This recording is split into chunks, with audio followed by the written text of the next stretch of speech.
डैनाडन episode 7 release हो चुका है एंड हर कोई इसे एक मास्टरपीस कर रहा है, क्योंकि जिस तरह इसने हम सबको इमोशनल किया है ना, एपिसोड की दाद देनी पड़ेगी। इस एपिसोड में हम वो भूतिया औरत की बैक स्टोरी के बारे में सुनेंगे जो कि काफी ज्यादा ट्रेजिक है। तो बिना किसी देरी के शुरू करते हैं वीडियो को।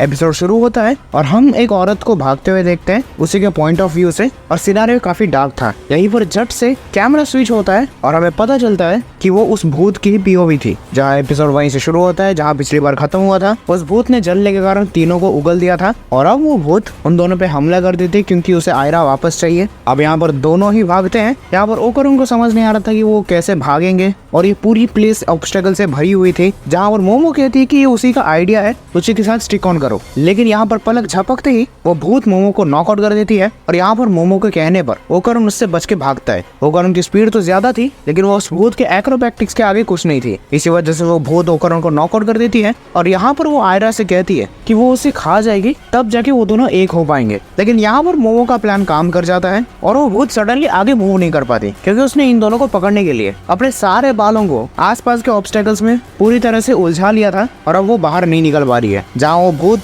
काफी ज्यादा गुस्सा हो जाती है और आसपास के उस ऑब्स्टेकल्स को तोड़ने लगती है ताकि वो फ्री हो जाए। यहाँ मोमो अपने साइकिक पावर से होल्ड करने की कोशिश करती है और यहाँ पर मोमो ओकरुन से कहती है कि वो अपने फुल थ्रॉटल डैश को इस्तेमाल करे जो उसने उस सामुराई एलियन के अगेंस्ट यूज किया। लेकिन यहाँ पर ओकरुन कहता है कि वो करना उसके कंट्रोल के बाहर है। वो तो उसने तभी बहुत ही ज्यादा डेस्परेशन में कर दिया था, मतलब अभी भी कुछ मूव सेट है जो कि ओकरुन अपनी मर्जी से यूज नहीं कर सकता। तो यहीं पर बाजी पलट जाती है और मोमो उस भूत को ज्यादा देर तक होल्ड नहीं कर पाती और वो भूत मोमो पे हमला कर देती है। लेकिन सही टाइम पे मोमो को बचाने के चक्कर में ओकरुन अपना डैश इस्तेमाल कर देता है और इतने खतरनाक डैश से वो उस भूत को पूरे कारखाने से बाहर फेंक देता है। अब यहीं पर वो भूत बेहोश हो जाती है और ये लोग चैन की सांस लेते हैं। यहाँ पर वो टर्बो ग्रैनी आयरा के बैग से ओकरुन का कंचा निकाल के उसे वापस दे देती है। लेकिन यहाँ पर टर्बो ग्रैनी एक शॉकिंग चीज रिवील करती है कि आयरा मर चुकी है। अब यहाँ पर इन लोगों को समझ नहीं आता क्या हुआ। तो टर्बो ग्रैनी कहती है कि जिस इंसान को भी भूत खा जाता है वो उससे पूरी लाइफ ऑरा को ही चूस लेता है, मतलब बेसिकली कोई भी नॉर्मल इंसान मर जाएगा। लेकिन क्योंकि ओकरुन के पास टर्बो ग्रैनी की पावर्स थी और मोमो के पास साइकिक पावर्स थी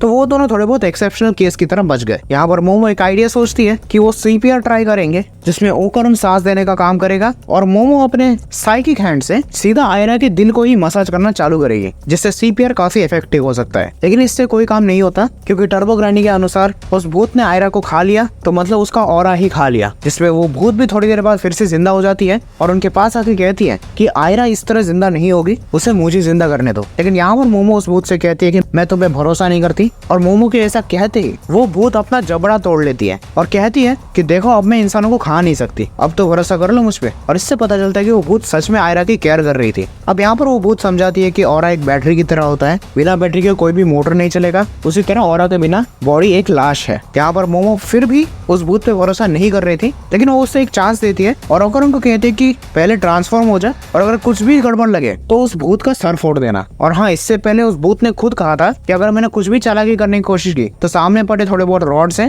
खत्म कर दो मुझे, वैसे भी मैं इस स्टेट में तुम्हें कुछ ज्यादा हार्म भी नहीं कर सकती। तो यहाँ पर मोमो उससे पूछती है कि तुम उसे कैसे ठीक करोगी, जिसपे वो भूत कहते हैं कि मैं अपने ऑरा को उसके अंदर डाल दूंगी और ऐसा करने के लिए मोमो की साइकिक पावर्स का इस्तेमाल करना पड़ेगा ताकि वो अपने साइकिक हैंड से दोनों के ही ऑरा को मैच कर सके। मोमो ऐसा ही करती है और यहीं पर सीन शिफ्ट होता है और हम देखते हैं उस भूत की मेमोरीज में, जहाँ हमें उस भूत की पूरी लाइफ स्टोरी दिखाई जाती है। तो बेसिकली मैं पूरी लाइफ स्टोरी को समराइज कर देता हूँ। तो ये भूत जो थी इसकी एक छोटी बेटी हुआ करती थी जो कि आयरा नहीं थी और वो उसे पाल पोसने के लिए प्रोस्टिट्यूट का काम करती थी। वो अपनी बेटी से बहुत ज्यादा प्यार करती थी और यही अपना काम करते करते वो अपनी बेटी को पाल रहे थे। एक दिन वो अपनी बेटी को बड़ी मेहनत से कमाए गए पैसों से एक ड्रेस गिफ्ट करती है। लेकिन उसी वक्त होता यूं है कि कुछ गुंडे आ जाते हैं जिससे शायद इसने पहले पैसे ले रखे हो या फिर उधार लिया होगा और वो उसकी बेटी को उठा के लेके चले जाते हैं और इसी दौरान वो उसे काफी ज्यादा घायल भी कर देते हैं, जिससे उसकी विजन ब्लर हो जाती है, हाथ पैर ढंग से काम नहीं करते। आई मीन चल फिर तो सकती है लेकिन बहुत वीक तरीके से, और इस तरह वो अपने पूरे मेंटल स्टेबिलिटी को खो देती है। लेकिन एक दिन होता यूं है कि आयरा जब बच्ची थी वो उसे माँ बुला लेती है। उसने गलती से उसे अपनी माँ समझ लिया था, लेकिन तभी आयरा का बाप आ जाता है और वो उसे लेके चला जाता है, जहाँ हमें पता चलता है कि आयरा की माँ मर चुकी है। लेकिन उस छोटी आयरा में वो अपनी ही बेटी की झलक देखती है और तभी से वो उसे प्रोटेक्ट करने की कसम खा लेती है। और इसी स्ट्रॉन्ग फीलिंग के कारण और काफी ज्यादा हाई अमाउंट ऑफ कर्स के कारण वो भूत बन जाती है। तो ये थी उसकी पूरी कहानी कि वो कौन थी और वो कैसे भूत बन गई। यहाँ पर वो बैक स्टोरी आयरा भी देख रही थी और मोमो भी देख रही थी, जिससे मोमो टूट के बिखर जाती है, आई मीन इमोशनली। और यहाँ पर ओकरुन सोचता है कि उस भूत ने कुछ कांड किया होगा, लेकिन यहीं पर मोमो उसे रोक लेती है। और यहाँ पर होता यूँ है कि वो भूत की बॉडी बिखरना चालू हो जाती है। और यहाँ पर टर्बोग्रानी बताती है कि जैसे उस भूत ने बताया कि ऑरा एक बैटरी की तरह होती है, तो बेसिकली हुआ यूँ कि उस भूत ने अपने बैटरी को आयरा को दे दिया, जिसका मतलब ये है कि अब उस भूत के पास कोई लाइफ एनर्जी नहीं है, मतलब उसका पूरा अस्तित्व ही गायब हो जाएगा। यहाँ पर मोमो उस ग्रैनी से पूछती है कि क्या कोई ऐसा तरीका नहीं है जिससे इसकी आत्मा को शांति मिल जाए, जिसमें वो ग्रैनी कहती है कि उसकी मर्जी है कि अपने मौत को वो एक्सेप्ट करे या ना करे, हम इसमें कुछ नहीं कर सकते। और यहीं पर वो भूत अपने ही एग्जिस्टेंस को कोसने लगती है कि मैंने अपनी ही बेटी जैसी लड़की को चोट पहुंचाया, उसे मार दिया